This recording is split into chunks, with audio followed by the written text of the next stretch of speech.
Ramazan ayı çox böyük bir mədrəsədir. İnsan öz nəfsini təmizləməsi üçün, günahlardan və xeyir əməllərini artırması üçün. Lakin Ramazandan sonra yaşanılan problemlərdən biri də qazanılan ibadətlərin üzərində davamlı qalmamaq.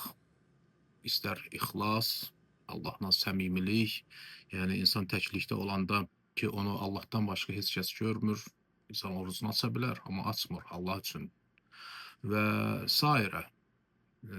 İnsanlara görünən ibadətlər, təravih namazları ki, o Ramazandan başqa vaxtlarda və yaxud da məscidlərdən başqa evdə qılındığı gecə namazı adlanır və sairə əməllər. Burada danışmaq istədiyim, tövsiyə eləmək istədiyim məsələ əsasən Ramazandan sonra da bu xeyir əməllərin üzərində davamlı qalmaq. Allah Quranda deyir ki, "Fəstəqim kəmə umirtə."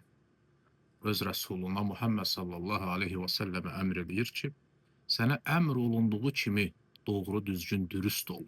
O yolun üzərində düzgün ol. Yəni o yoldan sağa sola burulmaq olmaz və bu yolda bütün mənaların hamısı ilə Allahdan gələn sıratul müstəqim, əqidələr, mənhəzlər, əxlaqlar, əməllər və s.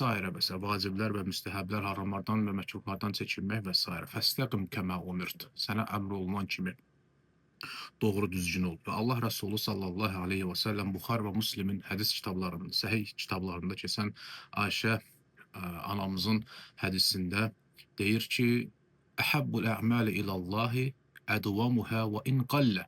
Allah üçün ən sevimli əməl, əməllərin ən sevimlisi, ən davamlı olanıdır. Hətta az olsa da belə. Hətta az olsa da belə. Yəni sən əgər oruç tutmağa öyrəşdinsə Ramazan ayında, Ramazandan sonra da az da olsa, lakin davamlı şəkildə hansısa sünnə orucları tut.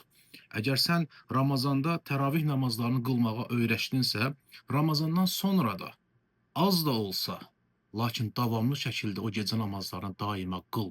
Heç vaxt tərk eləmə, çünki başqa hədisdə gəlir ki, gecə namazı möminin şərəfidir. Və s. və s.